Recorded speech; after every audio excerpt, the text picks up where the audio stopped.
Okay, welcome to Afathersflame podcast today. Today in our virtual studio, we got a special guest, Justin Tidd. Currently, he is a chief sales officer and board member of a company that manufactures mining, power, distribution, equipment, and communication systems in North and South America. He runs Unlimitidd Solutions, which is in the space of fitness, health, weight loss, and bodybuilding. He has been a coach to over 1,000 clients for the last 4 years. He is part of Resurgence Fitness and Nutrition. They have online courses and I believe other things. He is also a high school track coach for the last couple years. He is married with children. We're going to dig into that story. And lastly, Justin is who I personally hired this year to be my coach, where I gained some muscle mass. All the while I lost 30 pounds and kind of got a little bit out of my dad bod. And I had seen Justin, actually what you did for Alpha Slice. And I was looking at his business stuff and just came across the fact like, oh man, that guy, that worked, whatever he did. And I need something to work for me. And so I'm so glad I saw that. I'm so glad I hired you. It's just been a great year. So Justin, welcome to the show. Thank you. Yeah, I appreciate it. And yeah, man, like you honestly, like you crushed it. Like as a client, right? No complaints.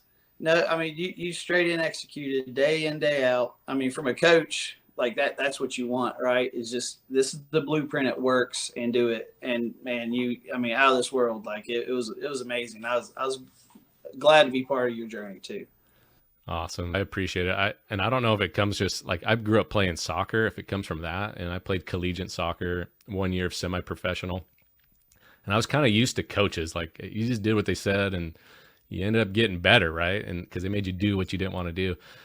But I with fitness, I always took it as like, I'm an athlete kind of, even though I'm 42 now, got 5 kids. I've been a firefighter for 13 years, but I'm like, I could do this myself. And by what I look like, maybe I'll flash a picture up here in editing later, but man, to where I got to, like I lost control, but it was like something about that. I was like, I want to win this. I put money into this. I invested in it, but I just don't want to fail for some reason. And I knew if I did what you said, I would get the results, and 100%, that's what happened. So.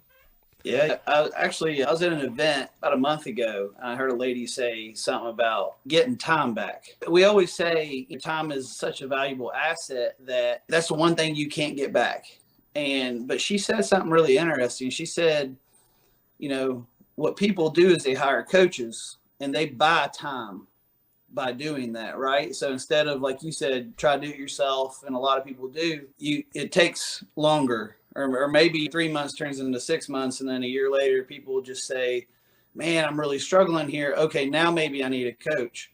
And what you can find is literally like you saw, 16 weeks, 30 pounds, and boom, 4 months, you got it, did it. And so you bought time. Right. So you did it in 4 months with a great plan. And it was really interesting to hear that, because as a coach, I think of why do we hire coaches? And in a lot of ways, you want to get there quicker. You want to know, you don't want to do the things that other people have done, and you want the things that the people that have done it have accomplished quicker.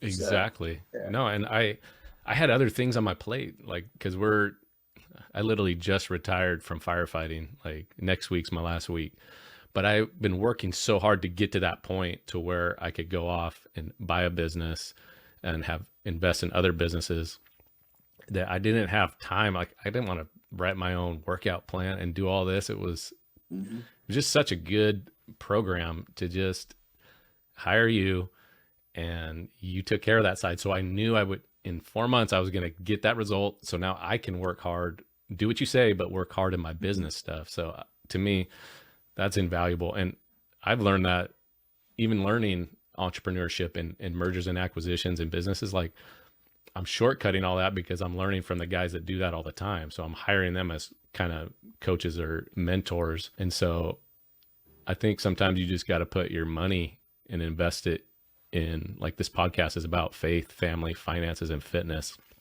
and maybe fashion and firearms too someday. But you gotta invest, and it takes money. Sometimes, what's the word? not like a Scrooge, but pretty tight with things. But when I've kind of let go of it, that investment just is so worth it. So anyways, I just want to say I appreciate working with you too. And if anyone gets a chance, it was just so easy to connect with you. And I mean, the workouts weren't easy, and the cardio wasn't easy, and the diet wasn't easy, but you made it like so lined out. It's like, it was hard to fail. Yeah. So, yeah, absolutely. So let's, in the fitness industry, so what's one of the craziest stories or funniest stories you have had while being a coach for these last 4 years? Oh man. So there's all kinds, right? Cause you work with different personalities, men, women. And so there's this one lady, she's become a good friend of mine. Her and her husband actually have. And she had told me, if she gets the first meal plan, right? You see the first meal plan. So I try to tell everybody, I said, listen, number one, you probably don't drink enough water. Number two, you probably don't eat enough food, because people don't understand what it takes to get the metabolism working and get it moving for us properly. So she gets the first meal plan. She sees all the food on it, and she says, I swear, I'm going to throat punch you if I gain 1 pound. I said, okay. Okay. So I said, let's hang on. So 2 weeks go by. She lost like I think 1.5 pounds, 2 pounds. And so she was like, okay, all right, I'm all in. And that's so it's really funny to hear the stories, and people stress about different things and people's issues of what they think, or, oh, it's just so much, I'm going to gain so much weight. And I'm like, no, you're not. You're just not eating enough food the right way. So, but yeah, man, I laugh so hard, and I constantly remind her of that still today, you know? Yeah, that's so funny. And that is weird. The thing about your program is you'll never be hungry. Yeah. No, because you're eating like more than you probably ever ate. Yeah. And you know what's wild? Like, so some people ask for the macro breakdown, the calorie breakdown. But still eating sometimes 5 or 6 meals, depending on the person. When it really like comes down to the end of the day, it's like 1,600 to 2,100 calories. So it looks like a lot of food, but when you look at the breakdown, you're only eating 2,000 calories a day, roughly. So it's really not a lot of food. It's clean food that burns quicker, and your body's using it properly, rather than storing it as fat or something else. Okay. So I never did calculate that out, but I didn't know. I was like, whatever is going on, eating all this chicken and veggies is like, I can lose weight. It's just crazy with how much I was eating. Yeah, toward the end of your program, you were probably about 1,500 calories at the end. At the end, when we started, you were probably 2,300 calories, 24 when we very started. Yeah. And I think I noticed that, like, I'm not a rice guy, but I think my body likes rice. Like, it handles it really easy, like you said, and chicken. So yeah. So you've coached for 4 years. What's your kind of fitness journey like? Where did you come from? And did you do high school sports, or when did you get into lifting? Because I saw before and after on that you kind of had not as bad a dad bod as I had, but you kind of let some things go maybe. I did, yeah. So yeah, I was same as you. Played sports ever since I was 6 years old. Anything from basketball to football to tennis to ran track to played golf. I love sports, always have. So I've always had that athletic mindset. I guess the discipline, the competitiveness that comes along with that. And I think that's actually, and I know we'll talk about sales. I know that's probably built a lot of mindset and skills for me to be a good salesperson as I've gotten older. But yeah, I went through high school, played sports, kind of lifted, I thought I knew what I was doing in the gym, but I was the typical ego lifter, 1 rep max with the worst form, and push it up and say I lifted 170 pounds, right? Yeah. And later on in life, I got into my career growing as an entrepreneur, and I was in outside sales. I was entertaining clients. I was drinking a lot of alcohol, like no ifs, ands, or buts about it. I was with clients all the time, building relationships, selling, man. My sales numbers were off the charts, but I was drinking way too much. And that was the picture you saw. I was actually at a trade show in Las Vegas. And I was working out back then. You wouldn't own it. It looked awful, right? And I could probably send you that photo if you want to throw it up. But I'm drinking alcohol in that video, right? I'm at the pool with the wind and thought I was something. And so I was kind of training then. And shortly after that, I ended up getting divorced. And I did a lot of soul searching. And like business was great. I was being a great dad there for my kids. My personal relationships were struggling because I was focused so much into work. And I had to sit down and say, who am I? What do I want? And what's going to make me really great in life? And what do I care about? And so I decided to get my body in shape. I was like, this is enough. So that's when I really started getting into educating myself more on nutrition, on better workouts, how to work out properly. And then I started hiring coaches. I had my own. How old were you at this time? At that time, I was around 32, probably 32, okay. 31, 32. Yeah. And at that time, I also found out I was hormone deficient in testosterone. My test levels were of a 65-year-old man. So they were like 275. They were awful. So some of that played into some of things, my mental state and some of that as well. So I got that correct, started seeing a hormone specialist. And really that was like the turning point for me around 32. And I went from that picture, I was sitting around 207, 210 pounds. And I coached myself originally and got myself down by 185. And then I started hiring coaches from there. So that's what kind of springboarded me into fitness. Yeah. You brought up the low testosterone. And you had me check mine.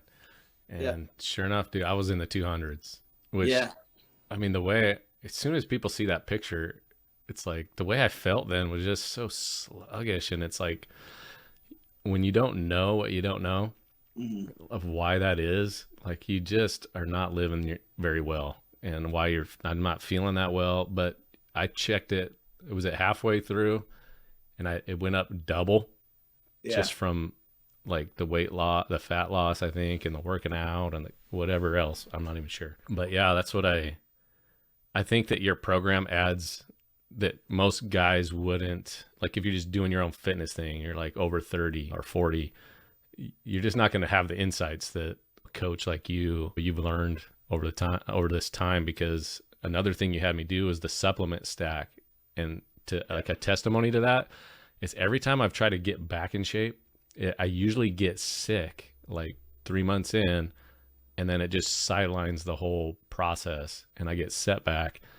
But I was beefed up on all that stuff and I didn't get sick, or I think I might've got a slight one that was like nothing. And so, again, a testimony to doing the right stuff. I didn't know that. And so I just take a lot of protein and creatine maybe in the past, and that's about it.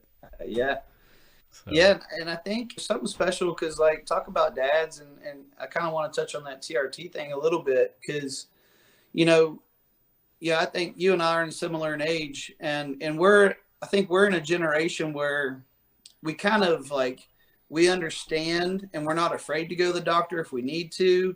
We kind of still don't want to, but like we're open to it. And then I think the generation before us was, at least from what I saw, I come from a blue collar family and my dad would never go to the doctor ever. And still doesn't hardly, almost does.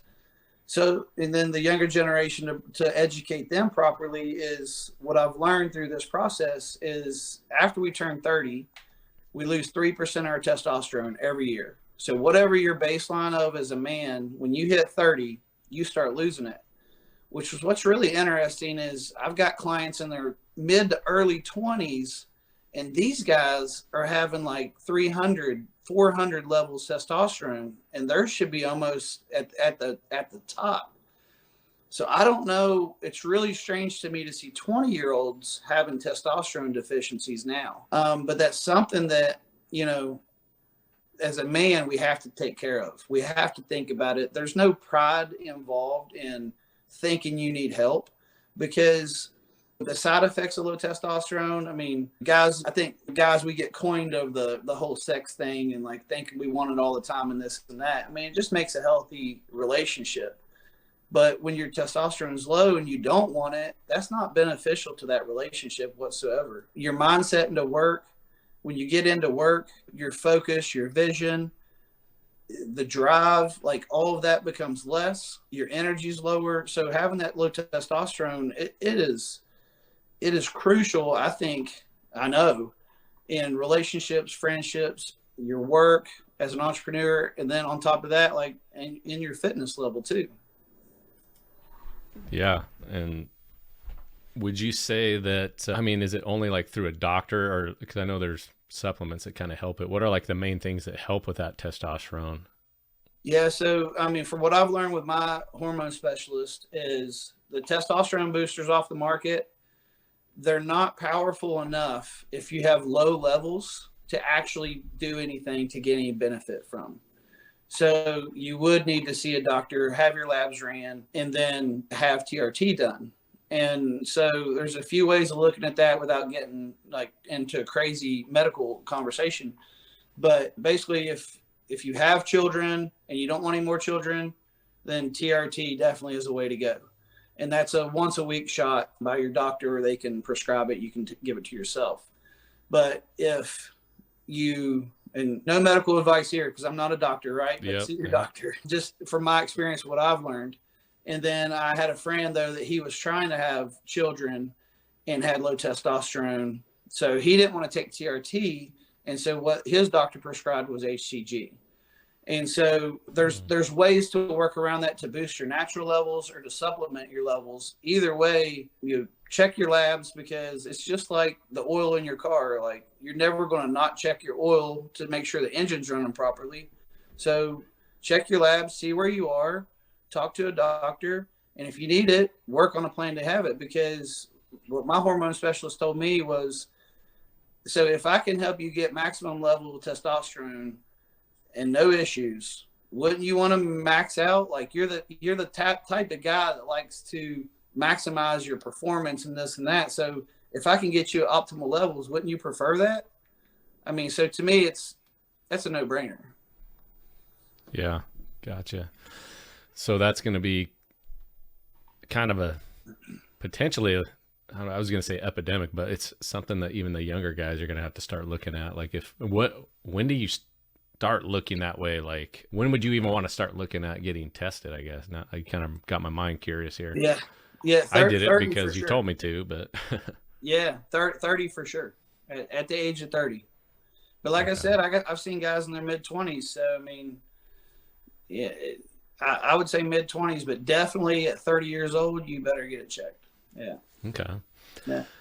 So I want to kind of ask you, so kind of what I went through, like, I just feel like you can't really do that year round. And so what is your like ideal like plan for a guy like me per se? So I went and I got the cut, I put on some muscle at the same time, which was awesome. Feeling good. That was 4 months. Like, what do you do year round? Like, what do you recommend? Yeah. So what you went through was an aggressive weight loss, right? And I say weight loss, but it was more of a fat loss, because what we did is we went through, the way I designed the program is I cycle carbs and fats to keep, so that way you're not super depleted and empty looking. So you're able to sustain some muscle while you lose the fat. So you went through an aggressive one based on your goal. But after that, what I would suggest is say, okay, I'm here now. And now you maintain a little bit. So it doesn't say like fall completely off, stop eating protein, stop eating properly enough food through the day. But I would say build a maintenance program to where you are, and then figure out when you're going to make that next jump. So if you say, hey, I'm happy where I'm at, but make maybe 10 or 15 more pounds, still feed your body, still drink your water, still go work out. And then 6-7 months, I mean, it can be literally about 4 months at minimum, I would say. Then you come back in and do another approach and go hard at it again. Is what I would say. So typically, if you go really hard into something, you want to take a similar time off, refeed your body, because you can't stay in that state constantly. It's not healthy either. Gotcha. Gotcha. And I also want to ask you, what were your thoughts on like intermittent fasting, or there's like keto out there? I mean, I've heard of people doing, and you don't have to speak to all of it, but also like fasting more like 2 or 3 days or 24 hours, and they're doing weight loss and lifting that way. And what are your thoughts on all those type of So things? for me, I'm an eater. You know that from my plan. I don't get into intermittent fasting too much. I mean, there are benefits, and I've got friends in the fitness space that like it. I just don't prefer it. So if we're not, for me, I like to have fullness in my muscles in anything I'm doing. So if I'm not eating, and especially carbs, then I'm not going to have that definition or that fullness in the muscle in the process. So you'll flatten out, which is natural because you're not feeding the muscle. From a keto approach, I actually use similar keto properties. Like you saw the peanut butter, you saw the salmon, you saw the steak, you saw avocado, olive oil. So I use a lot of healthy fats in the program that have keto qualities. I just never take someone to a ketosis state. Is what it is. Okay. So I do use some of a similar approach to that from the fats perspective. Okay. Yeah. That was interesting on that, because I remember one time I think I was at work, and it was like I couldn't get a meal in because we started running all these fire calls. I don't remember what calls, but I was like, hey man, I missed like 2 or 3 meals because we just worked all morning. So anyways, just got back on track. And anyways. Yeah. And it's always like protein shakes, man. Like that's the thing, like anybody that's super busy, because a lot of clients, they don't want to tell them themselves. They just they let it go, and then a check-in will come and I'll start asking questions. Well, how was the week? Did you get all your water in? Did you get all your food in? I thought I would see this. We didn't really see it. So tell me how the week went. And the next thing you know, like what you just said, well, Tuesday got really busy, or Thursday, or I had 2 days that just, I couldn't get it in. So for me as a coach, I'm like, okay, let's break down your day, and then let's figure out, at least get the protein in. Let's do that. And so I do protein shakes. I mean, you can buy them pre-made, low sugar, and just have them available and go. It's just like anything else. Just plan for the busy. Plan if there's a plan in place, then you have, when the moment happens, then you have something available for you. If you don't have it, then you're just going to respond and move. So yeah. And then after that is exactly what I had. I think I almost had 2 protein shakes like in my bunker gear, and because we had water on the truck, so they were just dry powder. And then sure enough, I had another one of those days come by, but I had plenty of protein, but based on your advice. And one other thing I would just lastly would say I appreciate it on working with you is that you let me record some of my lifts, and you were actually able to critique like how I was doing it, like through video, I thought that was really cool, just because you can't be in everyone's workout, right? But you were able to give me some good to get lifting right. So yeah, I love when people do that. And that's what I try to tell. And some people do it, but I think some people get a little weird in the gym recording themselves, and that's okay.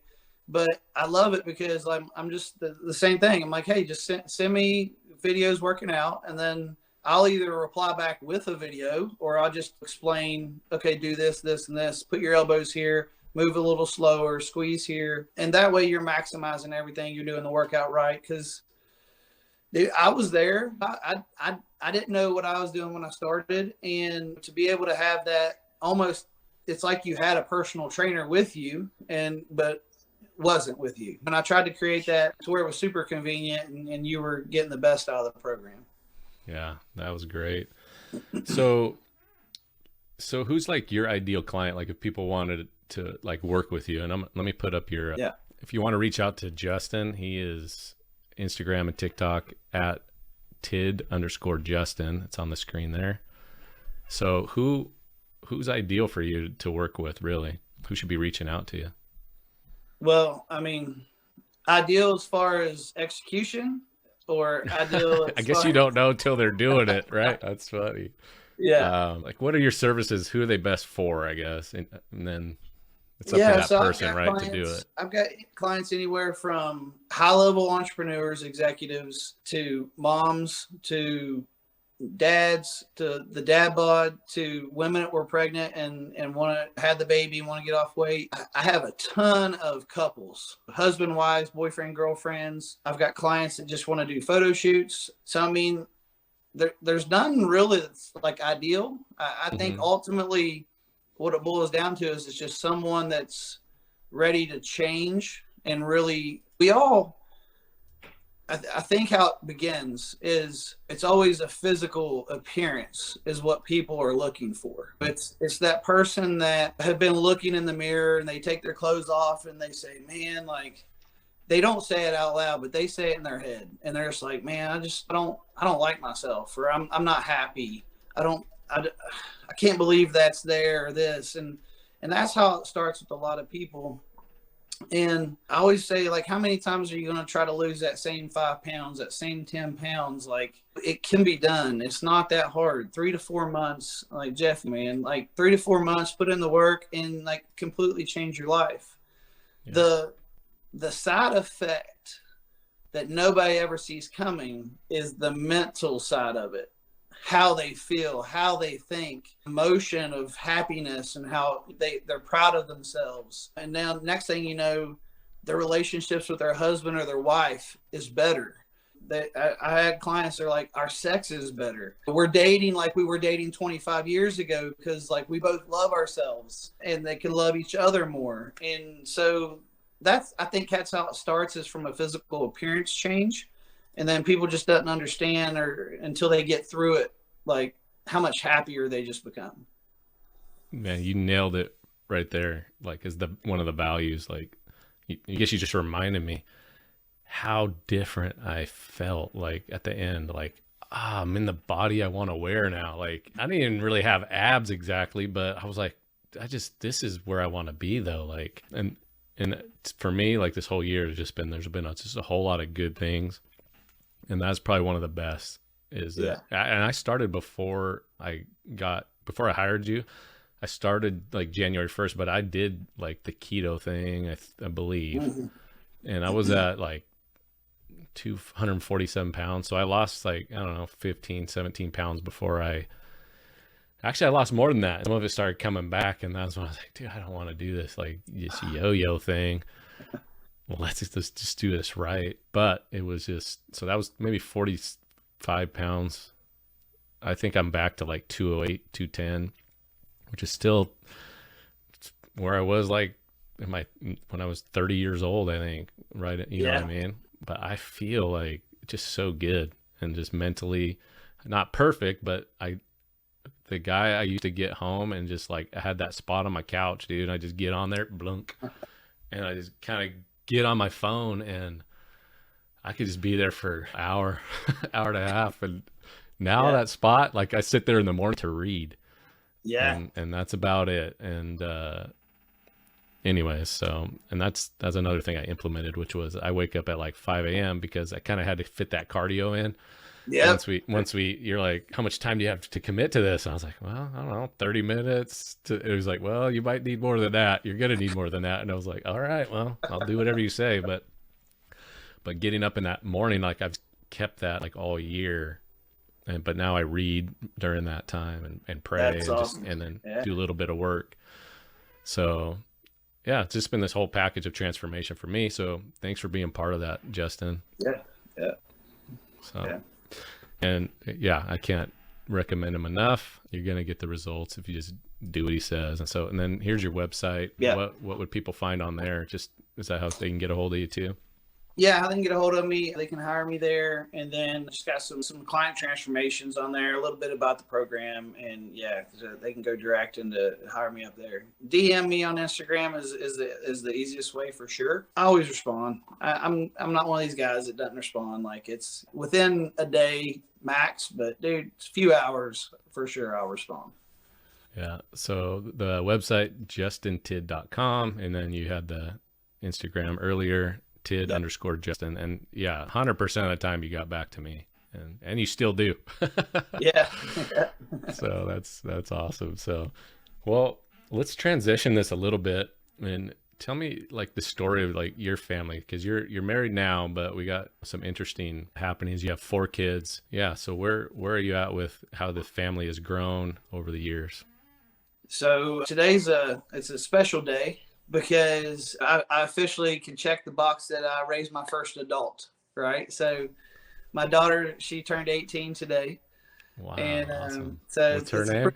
pretty cool day for her. And so it's kind of interesting because I know you and I talked about this briefly, but so when she was about 2.5 years old, so her mother passed away. So I was a single Mm, dad for a while. And wow. a few years I was a single dad coming up, entrepreneur, trying to grow in my company and be somebody. So I traveled, and her grandparents, my parents, they helped out in that process a lot. It took an army to help keep that together. Got a lot of scrutiny, right? Because it was like, oh, you're traveling so much, and you got to be there as a father more. And I'm like, I grew up and like we weren't poor, but we didn't get food stamps, but we made just enough money to not get food stamps, if that makes sense. Yeah. Gotcha. And so I was like, I don't want that for my children. I want a better life for them. So I had her a few years later. I got married. Just that I was still pretty young, and we had my son. So we got divorced about a year and a half. Actually, is all we were married, and back to it again. Trying to figure out life. And a few more years go by, and then ended up getting married. And now that time I was married for about 7 years, 7.5 years, and things worked great for a while.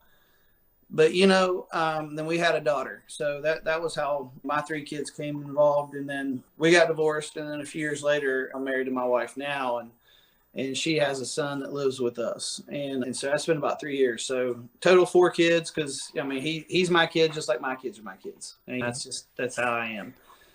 And so they're everywhere from the ages of 11 to 18 now, and 2 girls, 2 boys. And so divorces, they happen. I was young. I probably got married too fast, but that was my path for Sure. whatever reason. So Justin, like today, what would you change, I guess? Like, so let's say you're even talking to yourself and you're 20, right? Mm-hmm. And the guy's actually going to listen, right? Sometimes we don't listen at 20. But what did you learn from all that? Like you just said, maybe I wouldn't get married so fast, but go Yeah. ahead. So I mean, it's the same advice I give to my kids. And I tell my kids, I said, listen, like, understand you, love you. That's first and foremost. The moment you and right now I was talking to like another dad. They may think they know them or love them, but they don't in some cases, right? So first and foremost, know yourself, love yourself, figure out what drives you, your passion. And then once you do that, then you're going to be way more open and available to love someone else. And know exactly what you need in someone. And I would literally make a list, because this is what I did the last time I got married. I made a list. What do I need? What do I want? Attributes to emotional attributes to support to my life is crazy. I had a lot of baggage. So it's can they understand the way I think from a faith perspective, from a political perspective, from a business mindset? And that's what I would say. Do all of those things. Understand who you are and make a list truly of someone that can just ride through life with you, because my wife now is truly my best friend. Like, I'm not one of these, you hear guys like, oh, I can't wait for the weekend. I'm going to go golf with my buddies, or I'm going to go out and do this. And like she's my buddy. Like there's no question. Like, I got friends on the side. Yeah. And we hang out maybe once a year, but like, I love doing everything with her. So, but it took me That's awesome. 34 years to figure that out. So I like that. I guess I want to dig more into that. Why is that how do you make that happen, I guess? You know, She's your best friend. yeah, it's just like, it's wild. Like, so when we met, crazy enough, we met on Instagram. No kidding. Yeah. And we had both followed a fitness couple. So she lived in, at the time, Alberta in Canada. So she lived on the west coast of Canada. I live in West Virginia, right? East coast, Oh, wow. the USA. She was born in Oregon, but she had lived up there since she was 12. And, mutual contact. She was actually the bodybuilder before me. So she was a bikini bodybuilder. And I was just into fitness at the time. I hadn't got into bodybuilding yet. And she made a comment one time on a post of mine, and it was kind of like, okay. And next thing, like, we're just kind of talking. And then it was really friendly. It wasn't weird. It was, next thing it was kind of like, well, she's got a son and I got kids. And it was almost a friendship ever before it was a relationship. And her mindset was the same. We're both conservative type people. Her faith is the same as mine. Her mindset in business is the same as mine. Her fitness is. I'm way more driven as an entrepreneur and willing to take those risks, but she's what I needed from a support standpoint. Like, doesn't get in the way, doesn't try to hold me back, but she gives great advice, but just lets me do my thing. I mean, I don't know how to say, like, you can't just pick it. It just happens. Sure. And she's like a good helpmate to you, right? Yeah. Yeah. Well, that's exactly like what the Bible says. Like in the beginning, when God created Adam and Eve, he said, well, I'm going to create woman, right, as a helper to man, right? And it's the combination of those two people will be able to like rule, take dominion, conquer, and they'll have like this perfect teamwork. And anyways, it sounds like you're finding that right now. Yeah. Which is awesome. Yeah. And then, back to that list thing. I had written a list, like, so maybe in college or something, maybe right before, but it was interesting of what I had put. And I had wanted even my wife to like play soccer, right? Because then you had that connection that you guys both played the same sport or something, and whatever it was, but my wife ended up fulfilling quite a bit of the same thing. So I think that's a great idea that you shared, is like think through it a little bit instead of maybe just seeing what happens as you're living life and some girl you think's hot that you know what I mean, which is kind of a natural reaction, but you're using a little more skill and wisdom that you've learned. Well, it was pre-planned. So then, that girl might be great looking, but she doesn't have the other pieces. So it's kind of that ain't going to work. So, and it always works that way. I mean, the physical attraction can only go so far. I mean, that's just all there is. Somebody has to be able to capture your mind, have conversation, intellectual conversation, and have fun. I mean, at the end of the day. So I know it sounds weird probably for us to be like, make a list really of the woman you want, but like, I think it's good. When you go buy a car, you look at, there's a list of what the car comes with, and you say, yeah, I want that, or add this. Like, I'm not trying to make it sound like you're buying a woman, but I mean, we're conditioned to understand lists and writing down things we would like, and then checking those lists off to make sure that that's what we want. And why should a relationship be anything different? No, I mean, that works in like a lot of areas of life. I mean, you got to know where you're going. You got to have some plan, or you're just getting tossed by whatever the wind and waves are coming in life. Mm-hmm. But you're just saying, with a woman, plan it out a little bit, have a vision for it. So when you see it, it actually is like, okay, that fits the frame, the mold that I was wanting. It's kind of like in business. Like I'm literally hunting for this specific, well, I mean, not specific, but there's this buy box that we're using, and it's just like a list of like, hey, well, unless you make this minimum criteria, I'm just not even going to look at buying that. Because you meet the minimum criteria, now I'll look into it a little further to see if I'm interested. So I love it. No, I think that's really good. So, and it works not just in relationships. I think it works in a lot of ways. Mm-hmm. So a mental framework. Yeah, I'll tell you something just to add to it, just for your listeners, because being divorced multiple times, I got to the spot to where it was kind of like, okay, I never played the victim card. Like I knew it sucked. It didn't work out. But after the second time I was divorced, when I really soul searched and looked in, I said, look, let's face the facts. I'm the common denominator here.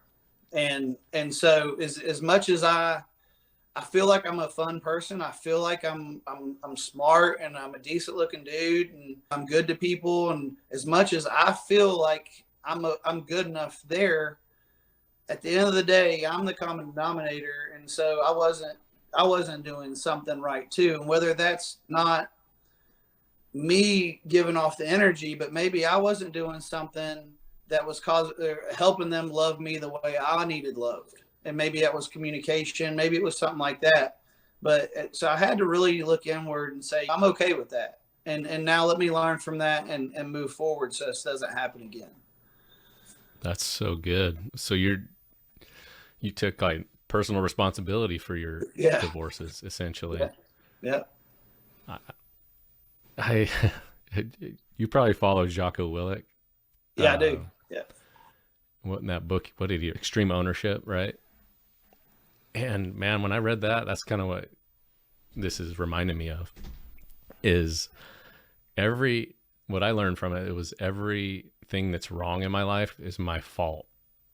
And like you're saying, don't take that victim mentality. Like, oh, this has happened to me at work, and this has happened in my life from these people did this to me. And it was like, they did that because I didn't have the skill and knowledge to not let that happen. I let it. Yep. And then in my kids, I apply that a lot because it is such a different way to think. There was like, okay, my kids are acting this way. This is my fault. Yeah. It's not even their fault. Like, they're kids, or my wife is this way and in a way that I don't like. And it's like, well, okay, there's something broken. Then it's my responsibility. Like, I'm a man. Do you think any responsibility, like, how do you see like you being a head of the home, or how does the roles fit in, like in your family? Yeah. We talk about it that way, and my wife says that. Yeah, I'm the head of the house. Like, I'm the breadwinner, if you want to call it that, or so. But there's kind of an understanding from life experiences and business mindset and things like that. But like, when we get in conversations with the kids, we sit down, we're very transparent, but we're a team. It's just very much that way. But like, at the end of the day, like if I say, nope, we're not doing that, then everybody knows. Now, I don't do that often, really, ever. But so, I mean, but yeah, that's kind of how we roll with it. It works well for us, but we're super transparent with the kids. And I don't know if that was something we were going to get into. I'm sure, but dude. Well, let's get into it now. Yeah. Talk to your kids like you talk to your friends. Like, honestly, your kids are going to learn from school what they're going to learn from school. You better teach them or they're going to find out anyway. And dude, we've had the most uncomfortable conversations with our children. Obviously, the elementary school conversations are different. The middle school conversations are different. The high school conversations are different. But, we've gotten, as a dad talking to a daughter, like, it's been uncomfortable. But it's necessary. We talk about what are high school guys thinking? What are they expecting when they do this or say this? What do they really want from you as a girl?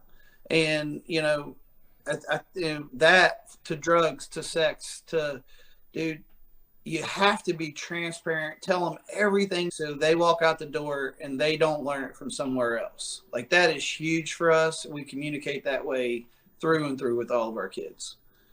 I think that's awesome. And I like what you said. It's uncomfortable, but necessary. Yeah. Yeah. I'm going to have to chew on that a bit. I mean, even my weight loss stuff, that was uncomfortable, but necessary.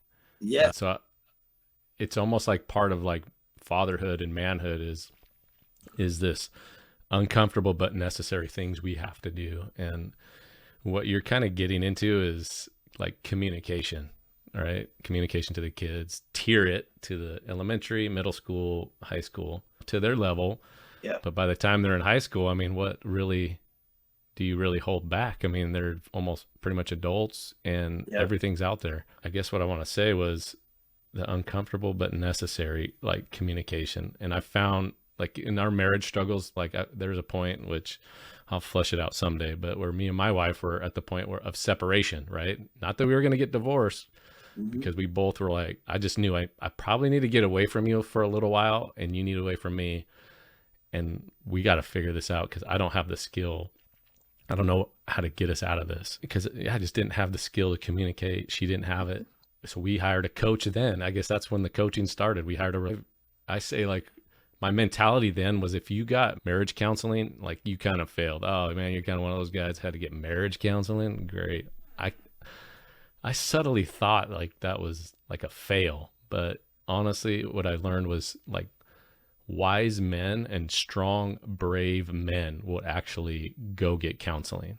Like that's the way we need to look at it because they're want to fight for what they have for their family and they know they don't have the skill to do it. And so that I started learning it there. That relationship coach, it just helped a ton. And all he did was help us talk to each other. Like, right. You know what I mean? And and there's this thing in the fire service. I think I've already said it on the podcast, but every time like all the SOGs and SOPs we follow are typically, we do this because someone died doing it wrong. And so we there's a lot of blood in the history of firefighting. And that's why what we do is what we do. But every time we have a big incident, what they've learned from it is we got to break down the incident. And so many things that fail during the calls are communication issues, right? So we'll go on all these calls all year, and literally every after action review, someone has to bring up communication, right? We forgot to communicate that on the radio to you. That's why you went over there and did what you did. And then me and a buddy of mine, Jeff, just laugh at this because you can always say that every time at any of these meetings. Oh, what went wrong? Or what went good? Well, what went wrong was communication. And it's like, that's always true almost 100% of the time. But then I see in business, in my marriage relationship, and then you're bringing this up in the kid realm, it's kind of hitting me a little bit, is that we might be failing in our communication because there's something about the human nature that a few people are like good at that, but a lot of us men or people are just not good at communicating. So have you found that to be true? I mean, you're literally talking about you sound very open and like you might have learned to be a good communicator. Yeah, I've learned. You're right, exactly, because I've always been one that to just put it out there and kind of like bounce ideas off. And the older I've become, I've learned don't say it all, because sometimes I used to just spill it all out and see what comes back. And then I was like, okay, that's too much. They don't need to know everything. So, but the breakdown of relationships from the marriages, without a doubt, one of them was communication, for sure, without a doubt. And then it goes back to also in the marriage I'm in now that's working really well. Communication is not an issue whatsoever because I've learned a lot of that process. And even from a coach perspective, the best clients and fat loss and everything, the best ones communicate with me. It's like what you were doing. And hey, with the workout, can you send me videos? What do you think of this? And it's working. And so the best ones, hey, I'm busy. This wasn't working, whatever it is, they tell me and we react. But the ones that go 2 weeks, 3 weeks, or they change up their plan on their own and don't communicate that, and then we're 2-3 weeks behind, then the things get a little rocky. So the communication, dude, you're right. It's literally in everything we do, and being honest, right? It's being honest with the communication, not just saying you communicated. I mean, if you're telling half truths, or if you're telling just enough, then it's not really full communication, right? I can only do so much with half the information. Yeah, that's great. That's great. Honesty. You say you're transparent, like with the kids. How do you find that, like even in business? Like, cause you're in sales. Let's transition into this a little bit. Yeah. What stands out is because you've worked your way up, and you said intrapreneur. So for people listening, you got entrepreneur, they go out and start businesses, right? And they scale these things, and a lot of them start a lot of businesses. Intrapreneur is someone who is within a corporation and then he scales up with it and through it. And so now you got to the point where you're on the executive board, right? Mm-hmm. But you also have these other endeavors in your life that are more entrepreneur. Yeah. And so let's talk about that a little bit, this journey. Yeah. So I was working for a company when I was getting my undergraduate degree. And I just noticed they didn't have any salespeople really. And so I started asking them about a sales position. Hey, I'm going to graduate college and curious if I could come stay with the business, work in sales. And that's what ended up happening. And then so basically everything we've kind of been talking about earlier about just working hard and moving up through life and through business, every 2 years I was getting promoted. So outside sales to a division manager, to a director in the business, to the executive board. And I've sold equipment all over the world, which is super cool that I've traveled through so many places, Indonesia and in Africa and Australia and Canada and Mexico and all through South America. So it's really a cool thing to be able to do in so many cultures. And I got a sales team that I work with there. But yeah, it's been a really fun ride last 14 years. So I handle all the marketing, all the sales for this business. Yeah. That's awesome. And then when did you start doing the entrepreneurial endeavors? It was, about 4 years ago. Yeah, Okay. 4 years ago, decided to kick off my own coaching, all completely by accident. I honestly didn't know I wanted to do it, didn't think. I knew one day I wanted to have my own business, do something. My initial goal when I was younger was to be a really good number two. I wanted to be a VP in a company and I didn't really want the risk. I didn't really want all that. And Sure. so I was like, and I'd actually posted a transformation. And I had a guy reach out to me, the Dadbod guy, right? So he reached out to me, and he was actually my first client. And I was like, am I going to do this? Like, really? Do I want to coach people? And so I started. And then it was another one. And man, it was just like referrals kept coming in because the results were happening.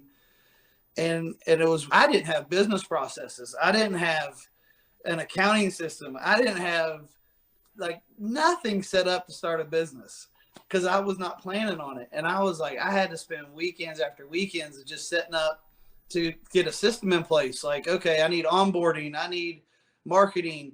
I need, when a customer comes in, how do I handle it? How do I start them off? I had my calculations, but I never put them into like a formal process. And so I went with it, and next thing, like, I haven't had a weekend off really in 4 years. Oh, interesting. You might have to learn how to replace yourself with this coaching stuff too. Yeah. And then maybe just do higher level stuff, because honestly, it is a treat to be able to work with you because you're working right with Justin, which is pretty awesome just to have access. So Yeah. So where do you see the entrepreneurial things going? And tell me more about Resurgence. Like, Yeah. So I wanted to how can I take this approach? And what I've learned through the process, there's some people, they can't afford hiring a coach high level. So I wanted to come up with a course, something somebody could walk through. Set it up. I built it one time, right? And then I have two business partners in that fitness course. They're both professional bodybuilders. So we developed that, launched it about 3 months ago.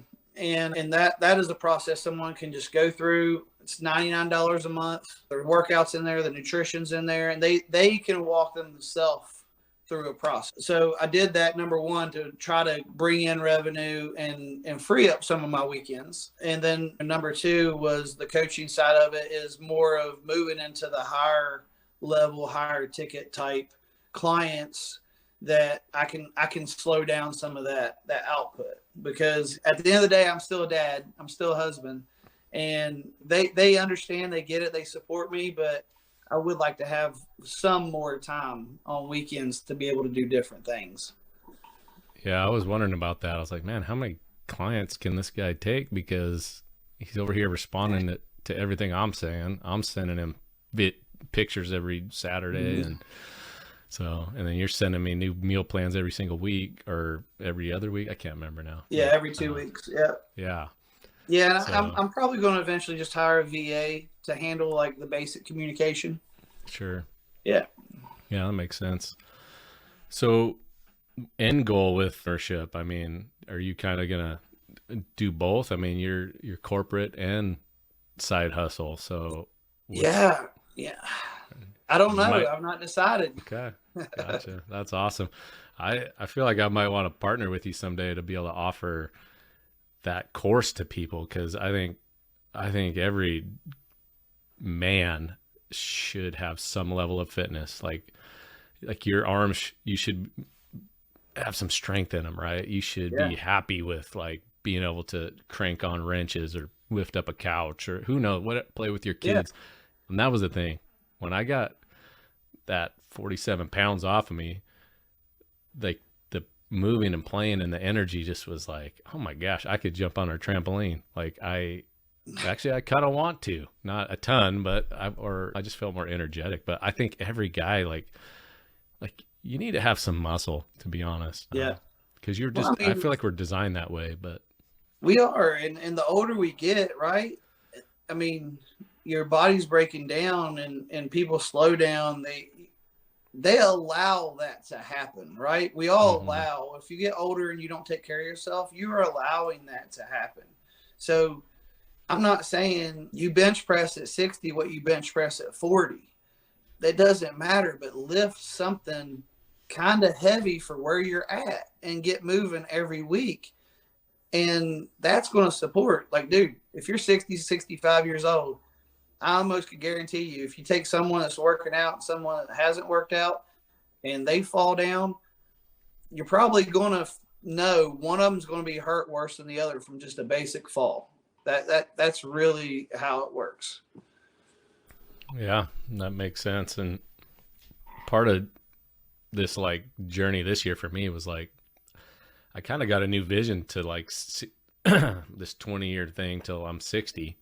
I guess that's 18 years, but like I don't want to have this terrible body at that age. Like, and if I kept doing what I'm doing, and for me, every time we had a kid, I got the sympathy weight, Yeah. and then my wife was like down because she's nursing the baby and just not whatever recovering, and so we're eating out like crazy. We're done having kids, but I just don't want to yo-yo anymore, and I just want to be in a body where I'm not worried about that anymore. It's just, it's going to work. It's going to be fit. You'll look good. I want to look good, and I'll be functionable. Yeah. Like, so anyways, I Well, love the industry you're in. I'll give you a stat. So the average age of a man in the USA, like the death, right, is 76 years old. So like Jeff, me and you are past halfway, dude. Like that's inevitable. Like I know people don't like think about death or that, but it's inevitable. So Sure. the way I try to think about it is when I'm 60 and 70, like I want to like the person I see in the mirror. I want to be proud of that person. So I want to live that fulfilling life. And this is one piece of how I can do that is taking my health and my fitness serious. The day's coming anyway. Okay. And if it's earlier, yeah, I get that. Well, you don't know if you're going to get hit by a bus. I get it. And if that's going to happen, that's going to happen anyway. But maybe I take care of myself and I live to 83, maybe 87. Maybe I'm the part of the statistic that's on the higher end of that average by taking care of myself. So we know that's the average. I live to die at 76. That's the way I see it. I say that's the average death. I'm going to live my life, plan my life that I'm dying at 76, and any time after 76, then is a bonus for me. Nice. Yeah. Honestly, look at my kids now, that's what's changed too, is like, it's a motivation to me. It's like, I want to be there. They're going to have kids. If I'm just this lumpy old dad, grandpa now on his spot on the couch, and it's like, Yeah.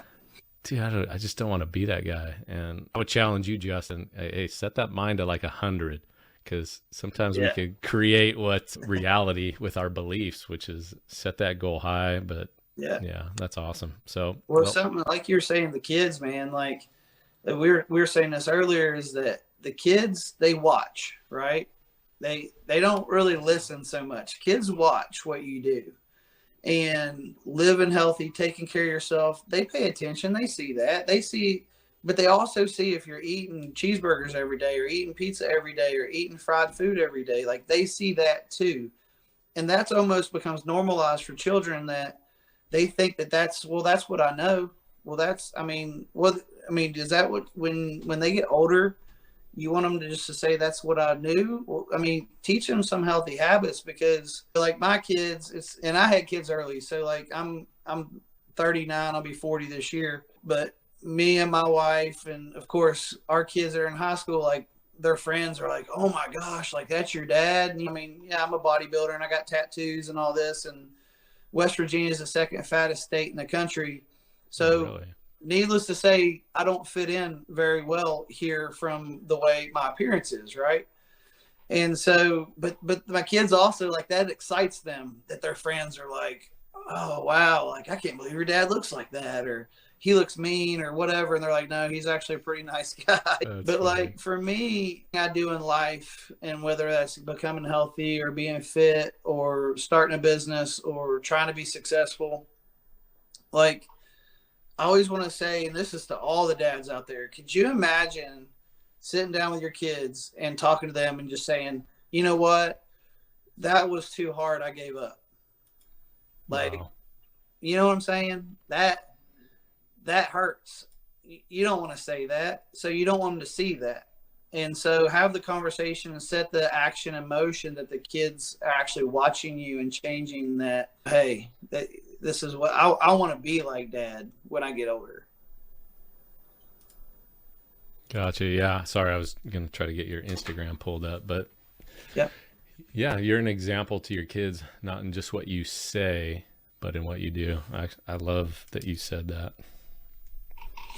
I think that's part of the learning. Like I know everyone learns the same, like even from when you're just a toddler, you're just copying, right? You don't really know anything. You just see people do something, you copy. They say stuff, you just repeat it. You don't even know what you're repeating. And that's how you learn language. That's how you learn how to do anything. Yeah. So that's awesome. No, that's challenging too, just what you do, be an example. So we talked about the average age, of a male, 76. You said, I thought it was like 72, but yeah, maybe we're living a little bit longer. 76, yeah. Well, let's kind of segue into, like, just real quick, like faith. Like what is your faith, Justin, and your belief? Yeah, so I'm a Christian. I don't go to church. I stopped going to church when I was, I don't know, somewhere in my 20s. Mm-hmm. It just, like, I had a few bad experiences within the church myself, but like it boils down to people. It's not the religion or the faith that caused that. So I just transitioned into my own belief. I take it. I'm a Christian, and I follow that, and I believe that, and I believe that forever. I love the values of Christianity, and so for me, I think that's how we're supposed to live life anyway. I think when you break down and get into the Bible, it's be a good person, don't lie, don't steal, don't kill anybody, don't cheat on your spouse, like help your neighbor out. Like I just want to just say, hey, just be a good person. Like, it teaches you really what we're supposed to be. And so for me, that's what faith is at the end of the day, like, take care of people, reach out your hand if somebody needs help. But in the same sense, you don't let people take advantage of you. It doesn't mean you have to do that, right? But so, at the end of the day, Jeff, man, like, let's just be good people and help each other out and live life and enjoy it. I love that. And sometimes I'll say, like, to these guys at work, I'm like, which one of the 10 commandments, like, do you really want to break? You know what I mean? Like, if we just kept the 10 commandments, like, is that a good society? Like, say the United States said, you know what? All right, we're going to finally do it. Here's our standard. Okay. Like you said, honor your mother and father. Don't quit stealing. Don't murder anybody. Don't covet other people's stuff. Don't commit adultery with another woman. Don't lie and bear false witness against people. And what I like too is the last 8 years, but take a Sabbath day and that you have to meet with your family. You can't work, and just rest and meet with people. And anyways, I just think how good if we just taught that again would our society be, and it would just teach people like that's good people. That's the foundation of being a good person. Yeah. And then I think on top of that is when you learn to serve people, and I think this is the literal secret sauce that Jesus came and taught. And he said it like in John chapter 14, 15, and 16. He just says, look, just love each other the way I'm showing you, right? Just copy what I did. Actually, that goes with what you're saying about kids. Jesus said, love each other the way I loved you. And it was you saw what I did this last year or 3 years, whatever you believe that Jesus' ministry was. But I went to people that religious people would not go talk to. I went to parties that religious people wouldn't even go to. I touched people and healed people that you wouldn't even go within 50 feet of a leper. Yet, not that we could do that, but he was able to, well, I guess he could allow us to do that miracle, but he was able to enter these people's lives and love them in a way that religion does not do. Right. And so if I could clarify religion, in my opinion, is what other people tell you to do to try to make God happier, right? Or to please God. And they might not even be doing it themselves. And it's not even in the Bible. I think Jesus kept things very simple, and he broke the religion of the day, and he wrote religion, right? The 10 Commandments. Yeah, but he wrote the framework, the standard, and then they added 6,000 laws by the time he showed up, and nobody could keep that. And so they thought he was wicked because he's breaking all their extra rules when the Bible doesn't even give you those extra rules. And I think even after him, churches do the same thing. And that's something I struggle with and work through. I don't like religion, but man, Jesus has really changed my life as I've learned to just simply listen to him. Yep. And just do what the Bible says, not what every man tells you to do for religion, but what it says. It's so simple. So I love what you're saying. So you choose not to go to church? Yeah. Okay. Yeah. Interesting. I hear that quite frequently, and I think that Jesus, he came for the relationship, and that's really the main point. Yeah. And I think that you're a blessing, right, to those you're around, which for you to not go to church, I think those people are missing out on Justin, and your wife's name's Felicia. Yeah. Felicia. I just think that they'd be missing out on you guys. And I've kind of got to the point where I have different beliefs than any church I've ever gone to, because I just try to keep it simple and be yeah, okay, you might have extra stuff, but this is what I believe, and that's what we do as a family, but we still love you guys. Yeah. And I think it's a blessing for them, because we always like to encourage people, and then we still get encouraged by them, by other people. And we just stick to what we believe, though, unless you show me something better. Yeah. But I'm not going to go by extra rules that aren't even in the Bible. We don't have to get into all that, but be a good person. That's the way I see it, and serve and give back. There's things I want to do as we grow and business takes off in better ways, where I want to serve and I want to give back. Ultimately, I'd like to start a nonprofit and kind of give to kids that can't get personal training. They're athletic or something, but maybe come from a impoverished area or even middle class that can't afford it. And so me and my business partners talked about that. So that's something we're working on later on, is to be able to provide funding for kids to be able to get some private coaching, shoes, basketball shoes, or track spikes, or whatever that is, and that they'll have an opportunity to compete at a higher level. That's so cool. Keep us updated on that. Yeah. I'd love to help in any way I could too, once I make it. So one tip, a mentor of mine had said, a lot of broke people try to start nonprofits. Go make some money. I like what you're doing. Go make some money first, that you throw it in there, and then other people will go with you with that vision, right? Yeah. Don't start. I like that you're not starting with the nonprofit like some people have, and it could work, but all right. Yeah. And so I was going to bring up your Instagram page, because this is the little bonus F here, which I'm going to bring up fashion, because that's something I noticed on your page. Let me see if I can scroll. Like you kind of got, yeah, you got, seems like you got it under control, like some fashion here. Like you travel that. I saw some pictures. Let's see where you're traveling, but oh, that's the stories. So those aren't on here. Like when you're traveling and you're dressed up pretty good. So what's your thoughts on fashion? Yeah. For men? Dude, like, I mean, be clean, like, take care of yourself. It's like anything else. Like, gosh, I mean, yeah, I like wearing hats. I don't always wear hats, but that's my thing. But have a shirt that fits and it's clean, and it doesn't have to cost a lot. And wear a belt with your jeans, and get a few pairs of nice shoes, a nice pair of boots. It doesn't have to be like too much or loud. I mean, if you're that type of person, be loud. Who cares? Like, love what you do. But dude, like, I like nice things, and I like them to fit good, and I like to look good. And people take you way more serious when you look respectful and you look the part, you look professional. It doesn't have to be, it can be black jeans and Converse, man. I promise. It really can. But be clean, right? And don't be janky looking. Don't have your shirt wrinkled up. Like, have it out. You shave your face if you're clean shaven. Like, take care of yourself. Like, dude, I'm 40 almost. I get Botox. Like, I don't care. Like, but that's really, that's a personal preference of mine. Yeah. So I'm not saying you have to get Botox, but I'm saying, hey, like, love yourself. That's it. No, I fashion is like kind of, my mind's opening up to it more because it is a part of your representation. Like your face is a big part of it.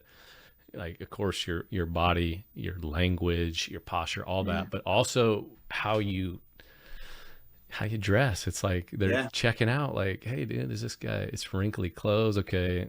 And actually in the like 5 years of having kids and when my wife's pregnant, all this stuff, like, man, we're just trying to survive some of those years where it's just busy. Yeah. But I still think it's important to have a few outfits that you can just clean up with. Like, if you're doing stuff in business, like you want to be dialed in, you want to look the part, right? And that's right.